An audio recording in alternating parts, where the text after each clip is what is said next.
ದರ್ಶನ ವಿಚಾರದಲ್ಲಿಯೂ ಕೂಡ ಇದೇ ರೀತಿಯಾಗಿರತಕ್ಕಂಥದ್ದು. ಮಾರಕವಾದಂತಹ ಗ್ರಹಗಳು ಎಲ್ಲ ಒಟ್ಟಿಗೆ ಸೇರಿದ್ದರಿಂದ ಅವರ ಸಮಯ ಚೆನ್ನಾಗಿ ಇಲ್ಲದೇ ಇರೋದರಿಂದ ಈ ರೀತಿಯಾಗಿ ಆಗಿದೆ. ಏನು ಮಾಡಲಿಕ್ಕೆ ಆಗಲೇ ಇಲ್ಲ. ಅವರು ಕೂದಲಿರ್ಬೋದು, ಉಗುರು ಇರ್ಬೋದು, ಇಂತಹದ್ದನ್ನು ತೆಗೆದುಕೊಂಡು ನಾವು ಪ್ರಯೋಗವನ್ನು ಮಾಡಿದಾಗ ಅದೇ ನಿರ್ದಿಷ್ಟವಾದಂತಹ ಅಂಗಾಂಗಗಳು ವಿಫಲ ಆಗುತ್ತೆ ಅಂದರೆ ಅಲ್ಲೇ ನೋವು ಬರುತ್ತೆ.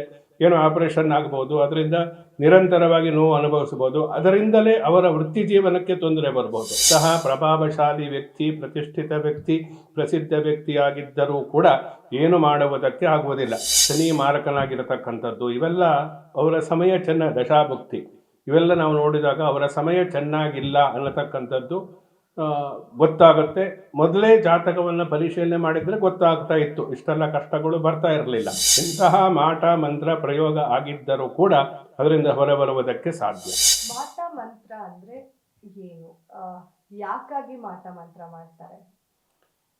ಸಾಮಾನ್ಯವಾಗಿ ಗ್ರಾಮ್ಯ ಭಾಷೆಯಲ್ಲಿ ಅಥವಾ ಆಡು ಭಾಷೆಯಲ್ಲಿ ಪದ ಬಳಕೆ ಇರತಕ್ಕಂಥದ್ದು ಮಾಟ ಮಂತ್ರ ಅಂತ ಹೇಳಿ. ಆದರೆ ಇದಕ್ಕೆ ಧಾರ್ಮಿಕವಾದಂತಹ ಒಂದು ಪದ ಅಂತಂದರೆ ವಾಮಾಚಾರ ಅಥವಾ ಆಭಿಚಾರಿಕ ಪ್ರಯೋಗ ಅಂತ ಹೇಳಿ ನಾವು ಹೇಳ್ತೀವಿ.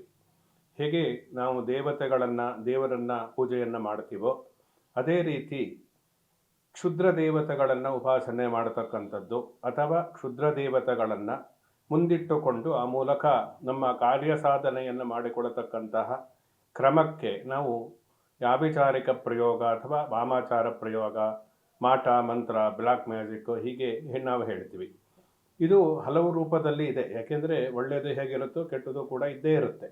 ಆದರೆ ಅದು ಕೆಟ್ಟದು ಅಂತ ಹೇಳಿ ಅರ್ಥ ಅಲ್ಲ. ಮಾಟ ಮಂತ್ರ ಮಾಡತಕ್ಕಂಥದ್ದು ಪ್ರಾಚೀನ ಕಾಲದಲ್ಲಿ ತಮ್ಮ ರಕ್ಷಣೆಯನ್ನು ಮಾಡಿಕೊಳ್ಳುವುದಕ್ಕೆ, ಪರರಿಂದ ಅಥವಾ ಶತ್ರು ರಾಜರಿಂದ ರಕ್ಷಣೆಯನ್ನು ಮಾಡುವುದಕ್ಕೆ, ಪ್ರಜೆಗಳನ್ನು ರಕ್ಷಣೆ ಮಾಡುವುದಕ್ಕೆ, ಲೋಕ ಕಲ್ಯಾಣಕ್ಕೋಸ್ಕರ ಇಂತಹ ಆಭಿಚಾರಿಕ ಪ್ರಯೋಗಗಳನ್ನು ಉಪಯೋಗಿಸಿ ಆ ಮೂಲಕ ತಮ್ಮ ಕಾರ್ಯ ಸಾಧನೆಯನ್ನು ಮಾಡಿ ಪ್ರಜಾರಕ್ಷಣೆಯನ್ನು ಮಾಡ್ತಾ ಇದ್ರು.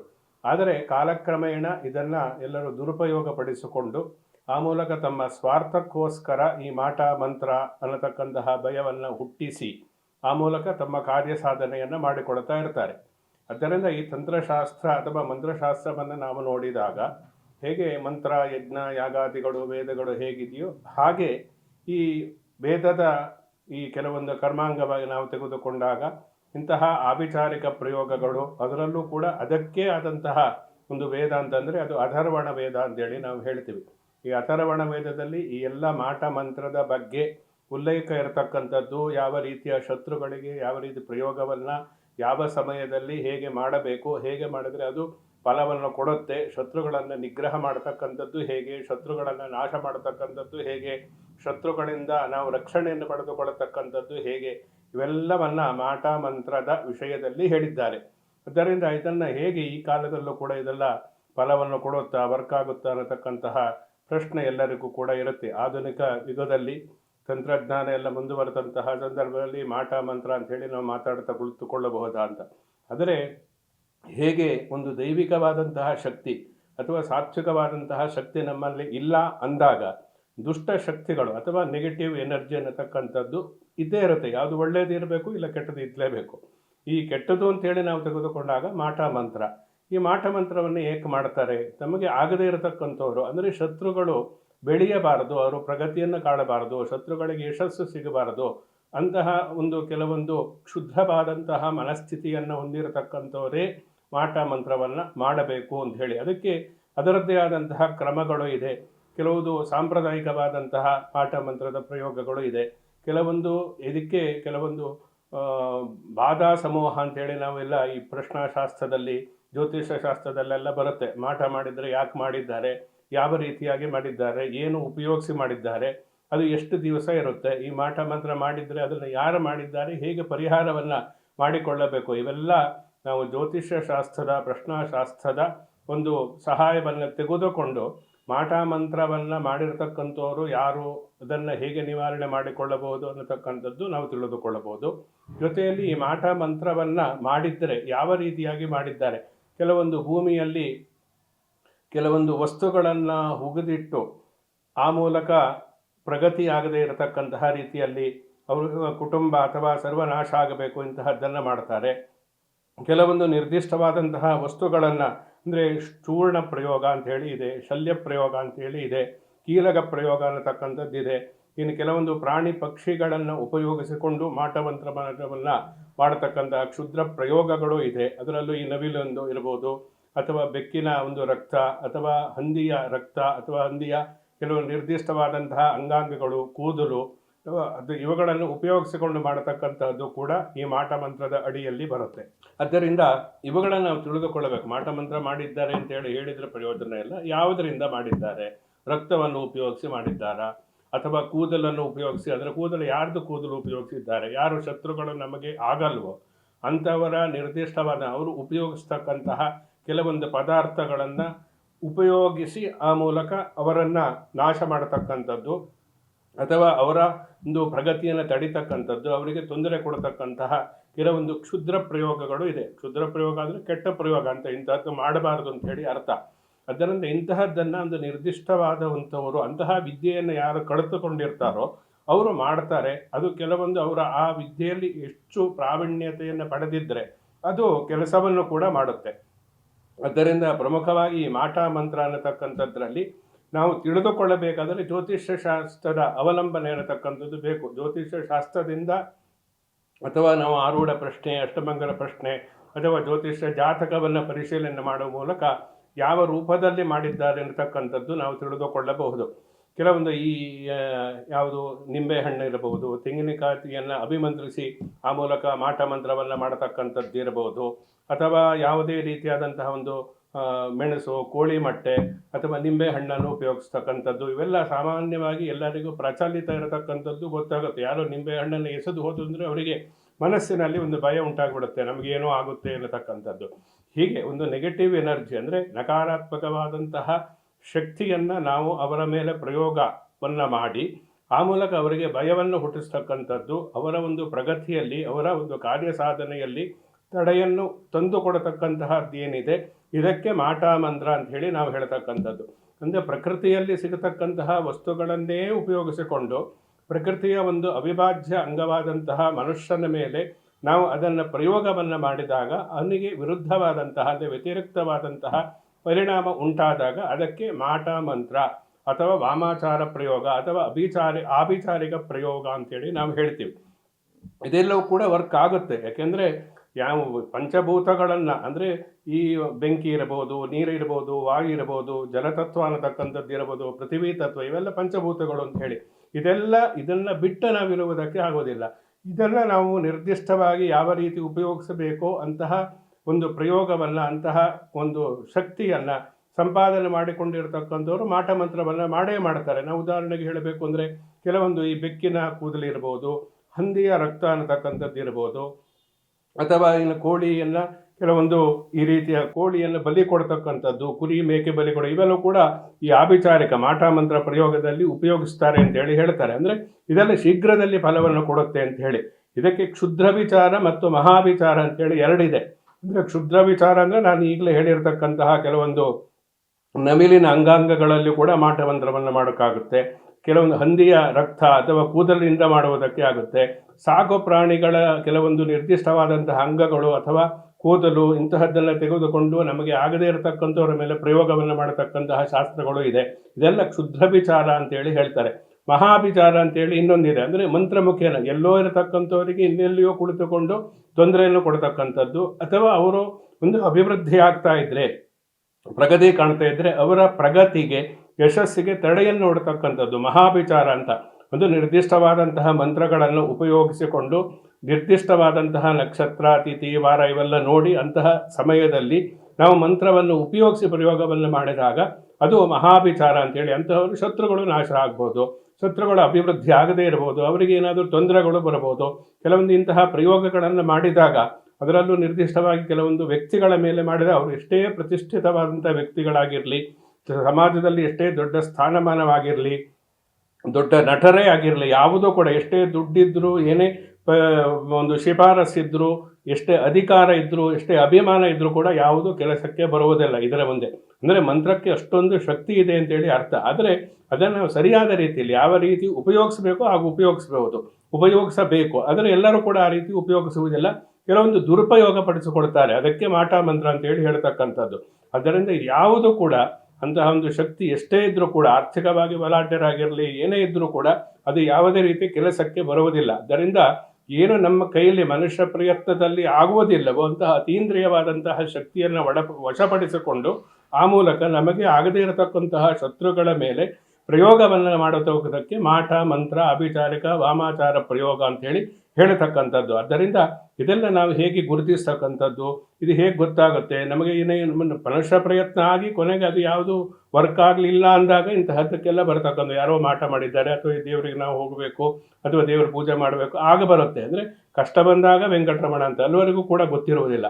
ಇದನ್ನು ನಾವು ಹೇಗೆ ಗುರುತಿಸಬಹುದು? ಯಾರು ಮಾಟವನ್ನು ಮಾಡಿದ್ದಾರೆ, ಹೇಗೆ ಮಾಡಿದ್ದಾರೆ, ಏನು ಉಪಯೋಗಿಸಿ ಮಾಡಿದ್ದಾರೆ ಅನ್ನತಕ್ಕಂಥದ್ದು ಕೆಲವೊಂದು ವಿಧಿವಿಧಾನಗಳು ಇದೆ. ಅದನ್ನು ಕೂಡ ನಾವು ತಿಳಿದುಕೊಂಡಾಗ ಮಾಟ ಮಂತ್ರದ ನಿಯಂತ್ರಣವನ್ನು ಮಾಡುವುದಕ್ಕೆ ಸಾಧ್ಯ. ಈಗ ಹಂದಿ ರಕ್ತ ಬಳಸಿ ಒಂದು ವ್ಯಕ್ತಿಗೆ ಮಾಟ ಮಂತ್ರ ಮಾಡ್ತಾರೆ, ಮಾಡ್ತಾರೆ ಅಂದಾಗ ದೇಹದ ಮೇಲೆ ಪರಿಣಾಮ ಬೀರುತ್ತಾ? ಅಂದ್ರೆ ಇವಾಗ ಬೆನ್ನು ನೋವು, ಸಾಮಾನ್ಯವಾಗಿ ಒಬ್ಬರ ನಟರಿಗೆ ಬೆನ್ನು ನೋವು ಬಂದಿರೋದು ಮಾಟ ಮಂತ್ರದಿಂದಾನೇ ಅನ್ನೋ ಒಂದಷ್ಟು ವಿಷಯಗಳು ಕೂಡ ಕೇಳಿ ಬರ್ತಾ ಇರೋದು. ಅದು ಸಾಧ್ಯನಾ ಅನ್ನೋದು. ಈ ಕೆಲವೊಂದು ನಮಗೆ ಆಗದೇ ಇರತಕ್ಕಂತಹ ಶತ್ರುಗಳ ಮೇಲೆ ನಾವು ಪ್ರಯೋಗವನ್ನು, ಅಂದರೆ ಮಾಟ ಮಂತ್ರವನ್ನು ಮಾಡತಕ್ಕಂಥವ್ರು ಏನಿದ್ದಾರೆ, ಈ ಕೆಲವೊಂದು ಬೊಂಬೆಯನ್ನು ಮಾಡಿ ಆ ಮೂಲಕ ಆ ನಿರ್ದಿಷ್ಟವಾದಂತಹ ಮಂತ್ರದಿಂದ ಬೊಂಬೆಯನ್ನು ಆವಾಹಿಸಿ ಕ್ಷುದ್ರ ಪ್ರಯೋಗಗಳನ್ನು ಮಾಡಿ ಆ ಗೊಂಬೆಗೆ ಎಲ್ಲೆಲ್ಲಿ ಚುಚ್ಚಿದರೆ ಆ ವ್ಯಕ್ತಿಗೆ ಅಲ್ಲಲ್ಲೇ ನೋವು ಬರುತ್ತೆ ಅನ್ನತಕ್ಕಂಥದ್ದೆಲ್ಲ ಈ ಆಭಿಚಾರಕ ಪ್ರಯೋಗದಲ್ಲಿ ಹೇಳಿದ್ದಾರೆ. ಅಂದರೆ ಪುತ್ಥಳಿ ಪ್ರಯೋಗ ಅಂತ ಹೇಳಿ ನಾವು ಹೇಳ್ತೀವಿ. ಆ ಪುತ್ಥಳಿಗೆ ಅದರಲ್ಲೂ ಕೆಲವು ನಿರ್ದಿಷ್ಟವಾದಂತಹ ಪ್ರಾಣಿಗಳು, ಕೋಳಿ ಇರಬಹುದು, ಅದರಲ್ಲಿ ನವಿಲು, ಹಂದಿ ಅನ್ನಕ್ಕೆಲ್ಲ ಈ ಸಾಮಾನ್ಯವಾಗಿ ಈ ವಾಮಾಚಾರ ಪ್ರಯೋಗದಲ್ಲಿ ಹೇಳಿದ್ದಾರೆ. ನವಿಲಿನ ವಿವಿಧ ಅಂಗಾಂಗಗಳನ್ನು ತೆಗೆದುಕೊಂಡಾಗ ಅದೇ ಅಂಗಾಂಗಕ್ಕೆ ಸಂಬಂಧಪಟ್ಟಂತೆ, ಕೆಲವರು ಹೊಟ್ಟೆಗೆ ಸಂಬಂಧಪಟ್ಟಂತೆ ನೋವನ್ನು ಉಂಟು ಮಾಡಬಹುದು, ಬೆನ್ನು ಹುರಿಗೆ ಸಂಬಂಧಪಟ್ಟಂತೆ ನೋವನ್ನು ಉಂಟು, ಸ್ಪೈನಲ್ ಕಾರ್ಡ್, ಇದಕ್ಕೆ ಸಾಮಾನ್ಯವಾಗಿ ಎಲ್ಲ ಕೆಲವೊಂದು ವಿಚಾರಗಳೇ ನಾವು ಇದಕ್ಕೆ ಸಂಬಂಧಪಟ್ಟಂತೆ ನೋವು ಉಂಟಾಗ್ತಾ ಇದೆ ಅನ್ನತಕ್ಕಂಥದ್ದು ನಾವು ನೋಡ್ತೀವಿ ಇತ್ತೀಚಿನ ದಿನಗಳಲ್ಲಿ. ಆದ್ದರಿಂದ ಅದೇ ನಿರ್ದಿಷ್ಟವಾದಂತಹ ಅಂಗಾಂಗಗಳಿಗೆ ರೋಗ ಬರುವಂತೆ ಅಥವಾ ನೋವು ಬರುವಂತೆ ನಿರ್ದಿಷ್ಟವಾದಂತಹ ಪ್ರಾಣಿಗಳ ನಿರ್ದಿಷ್ಟವಾದಂತಹ ವಸ್ತುಗಳನ್ನೇ, ಅಂದರೆ ಮಾಂಸ ಇರಬಹುದು, ರಕ್ತ ಇರಬಹುದು, ಕೂದಲಿರ್ಬೋದು, ಉಗುರು ಇರ್ಬೋದು, ಇಂತಹದ್ದನ್ನು ತೆಗೆದುಕೊಂಡು ನಾವು ಪ್ರಯೋಗವನ್ನು ಮಾಡಿದಾಗ ಅದೇ ನಿರ್ದಿಷ್ಟವಾದಂತಹ ಅಂಗಾಂಗಗಳು ವಿಫಲ ಆಗುತ್ತೆ ಅಂದರೆ ಅಲ್ಲೇ ನೋವು ಬರುತ್ತೆ. ಏನೋ ಆಪರೇಷನ್ ಆಗ್ಬೋದು, ಅದರಿಂದ ನಿರಂತರವಾಗಿ ನೋವು ಅನುಭವಿಸ್ಬೋದು, ಅದರಿಂದಲೇ ಅವರ ವೃತ್ತಿ ಜೀವನಕ್ಕೆ ತೊಂದರೆ ಬರ್ಬೋದು. ಇದೆಲ್ಲವೂ ಕೂಡ ಅಂತಹದ್ದು ಉಂಟಾಗುತ್ತೆ. ಅಂದರೆ ಅದರಲ್ಲೂ ಕೂಡ ಈ ಹಂದಿ ರಕ್ತ ಅಂತೇಳಿ ಹಂದಿಯಿಂದ ನಾವು ಹಂದಿಯನ್ನು ವಿಶೇಷವಾಗಿ ಕೆಲವೊಂದು ಮಾಟ ಮಂತ್ರಗಳಿಗೆ ಉಪಯೋಗಿಸ್ತಕ್ಕಂಥದ್ದು ಉಂಟು. ಅದರ ರಕ್ತವನ್ನು ತೆಗಿತಕ್ಕಂಥದ್ದು, ಕೋಣದ ರಕ್ತವನ್ನು ತೆಗಿತಕ್ಕಂಥದ್ದು, ಮೇಕೆ ರಕ್ತವನ್ನು ತೆಗಿತಕ್ಕಂಥದ್ದು, ಅದಕ್ಕೆಲ್ಲ ವಿಶೇಷವಾಗಿ ಕೆಲವು ಶಕ್ತಿ ಇರುತ್ತೆ. ಅದನ್ನೇ ನಾವು ಉಪಯೋಗಿಸಿದಾಗಲೂ ಕೂಡ ಅದು ನಿರ್ದಿಷ್ಟವಾದಂತಹ ಅಂಗದ ಮೇಲೆ ಅವ್ಯಕ್ತವಾಗಿ ಪರಿಣಾಮವನ್ನು ಉಂಟು ಮಾಡಿ ಆ ಅಂಗ ವಿಫಲ ಆಗುತ್ತೆ ಅನ್ನತಕ್ಕಂಥದ್ದು ಹೇಳಿದ್ದಾರೆ. ಆದ್ದರಿಂದ ಅದು ಅದೇ ರಕ್ತದಿಂದ ಅಂತ ಹೇಳಿ ನಾವು ಹೇಳಬೇಕಾದರೆ ಅದಕ್ಕೆ ನಾವು ಕೆಲವೊಂದು ಕ್ರಮಗಳಿದೆ. ನಾವು ಯಾವುದೋ ಕಪೋಲ ಕಲ್ಪಿತವಾಗಿ ಹೀಗೆ ಹೇಳುವುದಕ್ಕೆ ಆಗುವುದಿಲ್ಲ. ಅದು ತಿಳಿದುಕೊಳ್ಳುವುದಕ್ಕೆ ಬೇರೆ ಶಾಸ್ತ್ರದ ಒಂದು ಸಹಾಯ ಅನ್ನತಕ್ಕಂಥದ್ದು ಬೇಕಾಗುತ್ತೆ. ಉದಾಹರಣೆಗೆ ಪ್ರಶ್ನಾಶಾಸ್ತ್ರವನ್ನು ನಾವು ಅವಲಂಬಿಸಿ, ಅಂದರೆ ಜ್ಯೋತಿಷ್ಯ ಶಾಸ್ತ್ರದಿಂದ ಯಾರಿಗೆ ಯಾವ ಪ್ರಯೋಗದಲ್ಲಿ ಒಂದು ಬೆನ್ನು ಹುರಿ ಇರ್ಬೋದು, ಬೆನ್ನು ಹುರಿ ನೋವು ಬರ್ತಾ ಇದೆ ಅಂದರೆ ಅದಕ್ಕೆ ಕಾರಣ ಏನು, ಅವರ ನಕ್ಷತ್ರ ಯಾವುದು, ರಾಶಿ ಯಾವುದು, ಯಾವ ದಶಾಭುಕ್ತಿ ನಡೀತಾ ಇತ್ತು, ಅವರ ರೋಗಕ್ಕೆ ಕಾರಣ ಆಗತಕ್ಕಂತಹ ಸಮಯ ಏನಾದರೂ ಇದ್ದರೆ ಅದು ಆ ಕುಜನಿಂದ, ರೋಗಕ್ಕೆ ಕಾರಣ ರೋಗಕಾರಕ ಕುಜ, ಅವನದು ಅದೇ ಸಮಯದಲ್ಲಿ ಇದ್ದರೆ, ಅಂದರೆ ನಮ್ಮ ಸಮಯ ಚೆನ್ನಾಗಿ ಇಲ್ಲದೇ ಇದ್ದರೆ ನಾವು ಹೂವಿನ ಹಾರ ಹಾಕಿದರೂ ಕೂಡ ಹಾವಾಗಿ ಪರಿವರ್ತನೆ ಆಗುತ್ತೆ. ಸಮಯ ಚೆನ್ನಾಗಿದ್ದರೆ ಹಾವನ್ನು ಹಾಕಿದ್ರೂ ಕೂಡ ಏನೂ ತೊಂದರೆ ಆಗುವುದಿಲ್ಲ. ಹೀಗೆ ಅದರಿಂದ ಸಮಯ ತುಂಬ ಮುಖ್ಯವಾಗುತ್ತೆ. ಮಾಟ ಮಂತ್ರ ಅನ್ನತಕ್ಕಂಥದ್ದು ಯಾವುದೇ ರೀತಿ ಪ್ರಯೋಗ ಆಗಿದ್ದರೂ ಕೂಡ, ಯಾವ ರಕ್ತದಿಂದ ಆಗಿರ್ಬೋದು, ಕೂದಲಿಂದ ಆಗಿರ್ಬೋದು, ಕೆಲವು ವಸ್ತುಗಳಿಂದ ಆಗಿದ್ದರೂ ಅದು ಪ್ರಭಾವವನ್ನು ಬೀಳಬೇಕಾದರೆ, ಅದು ನಮಗೆ ಕೆಟ್ಟ ಪರಿಣಾಮವನ್ನು ಉಂಟು ಮಾಡಬೇಕಾದ್ರೆ ಎಲ್ಲ ಸಮಯದಲ್ಲಿ ಆಗಲ್ಲ.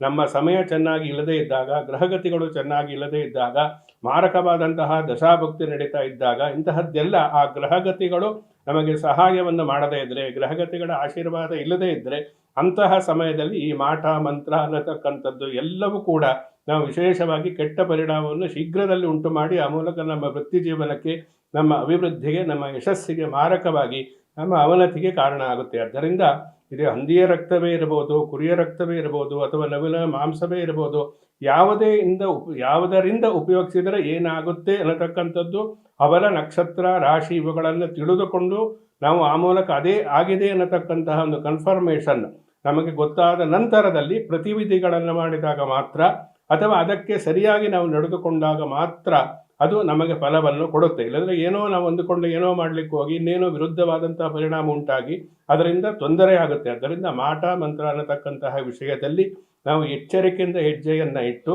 ಆ ಮೂಲಕ ಅದನ್ನು ನಂಬುತ್ತೀವೋ ನಂಬಲ್ಲ ಅನ್ನತಕ್ಕಂಥದ್ದು ಬೇರೆ ಪ್ರಶ್ನೆ. ಬೆಂಕಿ ನಂಬಿ ಮುಟ್ಟಿದರೂ ಸುಡುತ್ತೆ, ನಂಬದೇ ಮುಟ್ಟಿದ್ರೂ ಕೂಡ ಸುಡುತ್ತೆ. ಇದು ಕೂಡ ಅದೇ ರೀತಿ. ಅಂತಹ ಪ್ರಯೋಗಗಳು ಇವತ್ತಿಗೂ ಕೂಡ ಇದೆ.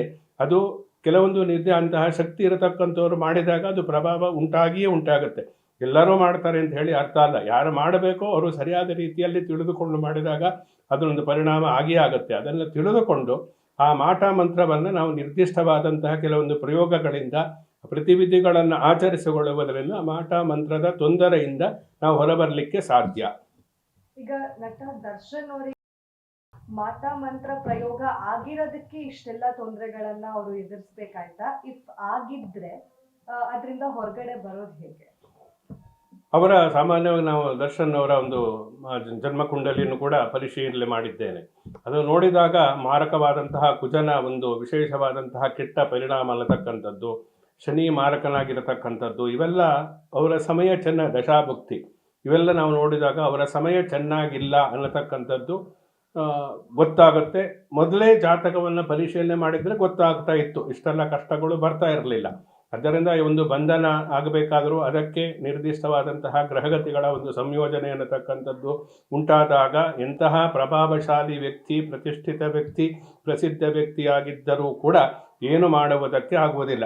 ಅದರಿಂದ ಅಂತಹದೇ ಸಂದರ್ಭ ಇವರ ಜಾತಕದಲ್ಲೂ ಕೂಡ ಬಂದಿದ್ದರಿಂದ ಅದನ್ನು ಗಮನಿಸದೇ ಇದ್ದಿದ್ದರಿಂದ ಇಂತಹ ಕೆಲವೊಂದು ತೊಂದರೆ, ಬಂಧನ ಅನ್ನತಕ್ಕಂಥ ಉಂಟಾಯಿತು. ನಂತರದಲ್ಲಿ ಆರೋಗ್ಯ ಸಮಸ್ಯೆ ಉಂಟಾಯಿತು. ಈಗಲೂ ಕೂಡ ನಿರಂತರವಾಗಿ ಒಂದು ರೀತಿಯ ಟೆನ್ಷನ್ ಇದ್ದೇ ಇದೆ. ಇದಕ್ಕೆಲ್ಲ ಕಾರಣ ಪ್ರಮುಖವಾಗಿ ಈ ಗ್ರಹಗತಿಗಳ ಒಂದು ಪ್ರಭಾವ ಅಂತ ಹೇಳ್ಬೋದು. ಅಂದರೆ ಟೈಮ್ ಚೆನ್ನಾಗಿ ಇಲ್ಲದೆ ಇರತಕ್ಕಂಥದ್ದು. ಪ್ರಮುಖವಾಗಿ ನಾವು ಮಾಟ ಮಂತ್ರ ಅನ್ನತಕ್ಕಂಥ ಅದನ್ನು ನೋಡುವುದಕ್ಕಿಂತ ಇಲ್ಲಿ ಗ್ರಹಗತಿಗಳನ್ನು ನಾವು ಸರಿಪಡಿಸಿಕೊಂಡು ಅದಕ್ಕೆ ಪೌಷ್ಟಿಕವಾದಂತಹ ಶಾಂತಿ ಕರ್ಮಗಳನ್ನು ಆಚರಿಸಿಕೊಂಡ್ರೆ ಈ ಯಾವುದೇ ರೀತಿಯ ತೊಂದರೆಗಳಿರಲಿ, ಯಾವುದೇ ರೀತಿಯ ದೈಹಿಕವಾದಂತಹ ರೋಗಗಳಿರಲಿ ಅದೆಲ್ಲವೂ ನಿವಾರಣೆ ಆಗುತ್ತೆ. ಯಾಕೆಂದರೆ ತಚ್ಚಾಂತಿ ಜಪಹೋಮ ಅರ್ಚನಾದಿಭಿಹಿ ಅಂತೇಳಿ ಹೇಳಿದ್ದಾರೆ. ಯಾವುದೇ ರೀತಿಯ ಒಂದು ಕಷ್ಟಗಳು ಬರಬೇಕಾದರೆ ಅದಕ್ಕೆ ಕರ್ಮವೇ ಕಾರಣ, ಪೂರ್ವಜನ್ಮಾರ್ಜಿತ ಕರ್ಮ. ಆದ್ದರಿಂದ ಅಂತಹ ಕರ್ಮವನ್ನು ನಾವು ತಿಳಿದುಕೊಳ್ಳುವುದಕ್ಕೆ ಜನ್ಮಕುಂಡಲಿ, ಆ ಜನ್ಮಕುಂಡಲಿ ಇರತಕ್ಕಂತಹ ಗ್ರಹಗತಿಗಳಿಗೆ ಅನುಸಾರವಾಗಿ ಕೆಲವರಿಗೆ ದೈಹಿಕವಾದಂತಹ ತೊಂದರೆಗಳು ಬರುತ್ತೆ, ಕೆಲವೊಂದು ಸಾಮಾಜಿಕವಾದಂತಹ ಸಮಸ್ಯೆಗಳು ಬರುತ್ತೆ, ಕೆಲವರಿಗೆ ಮಾನಸಿಕವಾದಂತಹ ಸಮಸ್ಯೆಗಳು ಕಾಡುತ್ತೆ. ಹೀಗೆ ಆಗಿರತಕ್ಕಂಥ ಅದೇ ನಾವು ದರ್ಶನ ವಿಚಾರದಲ್ಲಿಯೂ ಕೂಡ ಇದೇ ರೀತಿಯಾಗಿರತಕ್ಕಂಥದ್ದು. ಮಾರಕವಾದಂತಹ ಗ್ರಹಗಳು ಎಲ್ಲ ಒಟ್ಟಿಗೆ ಸೇರಿದ್ದರಿಂದ ಅವರ ಸಮಯ ಚೆನ್ನಾಗಿ ಇಲ್ಲದೇ ಇರುವುದರಿಂದ ಈ ರೀತಿಯಾಗಿ ಆಗಿದೆ. ಏನು ಮಾಡಲಿಕ್ಕೆ ಆಗಲೇ ಇಲ್ಲ ಅವರು. ಅದರಿಂದ ಇನ್ನು ಮುಂದಾದರೂ ಕೂಡ ಅದನ್ನು ಸರಿಯಾದ ರೀತಿಯಲ್ಲಿ ಪರಿಶೀಲನೆಯನ್ನು ಮಾಡಿ ಅದಕ್ಕೆ ಆಚರಿಸ್ತಕ್ಕಂತಹ ಪೌಷ್ಟಿಕ ಕರ್ಮಗಳನ್ನು ನಾವು ಆಚರಿಸಿಕೊಂಡಾಗ ಎಂತಹ ಮಾಟ ಮಂತ್ರ ಏನೇ ಆಗಿದ್ದರೂ ಕೂಡ ಅದರಿಂದ ಹೊರಬರುವುದಕ್ಕೆ ಸಾಧ್ಯ ಆಗುತ್ತೆ. ಇಲ್ಲದೇ ಇದ್ದರೆ ನಾವು ಮಾಟ ಮಾಡಿದ್ರೆ ಅದು ವಿರುದ್ಧವಾದ ಪರಿಣಾಮ ಉಂಟಾದರೂ ಆಗ್ಬೋದು. ಆದ್ದರಿಂದ ಎಚ್ಚರಿಕೆ ಅಂದರೆ ಪ್ರಮುಖವಾಗಿ ನಮ್ಮ ಗ್ರಹಸ್ಥಿತಿಯನ್ನು ತಿಳಿದುಕೊಂಡು ಅದನ್ನು ನಾವು ಸೂಕ್ತವಾದ ರೀತಿಯ ಪರಿಹಾರವನ್ನು ಮಾಡಿಕೊಂಡಾಗ ಎಂತಹ ಮಾಟ ಮಂತ್ರ ಪ್ರಯೋಗ ಆಗಿದ್ದರೂ ಕೂಡ ಅದರಿಂದ ಹೊರಬರುವುದಕ್ಕೆ ಸಾಧ್ಯ. ಇದಕ್ಕೆ ಕೂದಲು ಅಥವಾ ಉಗುರು ಬಟ್ಟೆ ಬೇಕಾಗತ್ತಾ ಅಂತ, ಅಥವಾ ಮಂತ್ರಗಳಿಂದನೇ ಒಂದು ಪ್ರಾಣಿಯನ್ನ ತಗೊಂಡು ಅದರ ರಕ್ತವನ್ನ ತಗೊಂಡು ಮಾಟ ಮಂತ್ರ ಮಾಡಬಹುದು? ಈ ನಾನು ಆಗಲೇ ಹೇಳಿದಾಗೆ ಕ್ಷುದ್ಧ ವಿಚಾರ ಮತ್ತು ಮಹಾಭಿಚಾರ ಅಂತೇಳಿ ಎರಡು ರೀತಿಯಲ್ಲಿದೆ. ಒಂದು ಸಿವಿಲ್ಲು, ಕ್ರಿಮಿನಲ್ ಅಂತೇಳಿ ನಾವು ಹೇಳಬಹುದು. ಅಂದರೆ ಸಿವಿಲ್ ಅಂತಂದರೆ ಸಾಮಾನ್ಯವಾಗಿ ಮಂತ್ರಗಳನ್ನು ಉಪಯೋಗಿಸಿಕೊಂಡು ಯಾವುದೇ ಪ್ರಾಣಿಗಳಿಗೆ, ಅಂದರೆ ಪ್ರಾಣಿಗಳಿಗೆ ಒಂದು ರಕ್ತ ಇರ್ಬೋದು, ಕೂದಲು ಇರ್ಬೋದು, ಇಂತಹದ್ದನ್ನು ಯಾವುದೇ ಉಪಯೋಗಿಸದೆ ಕೇವಲ ಮಂತ್ರದಿಂದ ಪ್ರಯೋಗವನ್ನು ಮಾಡತಕ್ಕಂಥದ್ದು ಮಹಾಭಿಚಾರ ಅಂತೇಳಿ ಹೇಳ್ತಾರೆ. ಇದು ಒಂದು ವಿಭಾಗ. ಇನ್ನು ಕ್ಷುದ್ಧ ವಿಚಾರ ಅಂತಂದರೆ ಇದು ನಿರ್ದಿಷ್ಟವಾದಂತಹ ಪ್ರಾಣಿಗಳು ಅಥವಾ ಯಾರಿಗೆ ಪ್ರಯೋಗವನ್ನು ಮಾಡಬೇಕೋ ಅವರ ಕೂದಲಿರ್ಬೋದು, ಅವರು ಉಪಯೋಗಿಸ್ತಕ್ಕಂತಹ ವಸ್ತ್ರ ಇರ್ಬೋದು, ಅವರ ಉಗುರು ಇರ್ಬೋದು, ಅಥವಾ ಅವರು ನಡೆದಾಡದಿರತಕ್ಕಂತಹ ಒಂದು ದಾರಿಯಲ್ಲಿರತಕ್ಕಂಥ ಧೂಳನ್ನು ತೆಗೆದುಕೊಂಡು ಕೂಡ ಈ ಅಭಿಚಾರಿಕ ವಾಮಾಚಾರ ಪ್ರಯೋಗವನ್ನು ಮಾಡುವುದಕ್ಕೆ ಸಾಧ್ಯ ಅಂಥೇಳಿ ಮಂತ್ರಶಾಸ್ತ್ರಗಳು ಹೇಳುತ್ತೆ. ಆದ್ದರಿಂದ ಇದನ್ನು ಕ್ಷುದ್ರಭಿಚಾರವನ್ನು ಮಾಡಿದಾರೋ ಅಥವಾ ಮಹಾಭಿಚಾರ ಅಂದರೆ ಮಂತ್ರದಿಂದ ಮಾಡಿದ್ದಾರೋ ತಂತ್ರದಿಂದ ಮಾಡಿದ್ದಾರೋ, ತಂತ್ರ ಅಂದರೆ ಇದು ಕೂದಲು, ಉಗುರು, ರಕ್ತ ಇದೆಲ್ಲವೂ ಕೂಡ ತಂತ್ರಕ್ಕೆ ಸಂಬಂಧಪಟ್ಟಿರತಕ್ಕಂಥದ್ದು ಅನ್ನತಕ್ಕಂಥದ್ದು ನಾವು ಕೇವಲ ಈ ಜ್ಯೋತಿಷ್ಯ ಶಾಸ್ತ್ರದಿಂದ ಮಾತ್ರ ತಿಳಿದುಕೊಳ್ಳುವುದಕ್ಕೆ ಸಾಧ್ಯ. ಅಥವಾ ಅದೇ ವಿದ್ಯೆಯಿಂದ ಇನ್ನೊಬ್ಬರು ಗೊತ್ತಿರತಕ್ಕಂತಹ ವಿದ್ಯೆ ಯಾರಿಗೆ ಗೊತ್ತಿದೆಯೋ ಅವರಿಂದ ನಾವು ತಿಳಿದುಕೊಳ್ಳಬಹುದು. ಹೀಗೆ ಈ ಉಗುರು, ರಕ್ತ, ವಸ್ತ್ರಗಳು ಯಾವುದೇ ಇರಲಿ, ಅವನು ಉಪಯೋಗಿಸ್ತಕ್ಕಂಥ ವಸ್ತುಗಳನ್ನು ಉಪಯೋಗಿಸಿಕೊಂಡು ಕೂಡ ಈ ಮಾಟ ಮಂತ್ರವನ್ನು ಮಾಡುವುದಕ್ಕೆ ಸಾಧ್ಯ. ಗ್ಯಾರಂಟಿ ನ್ಯೂಸ್, ಸುದ್ದಿ ಖಚಿತ, ನ್ಯಾಯ ನಿಶ್ಚಿತ.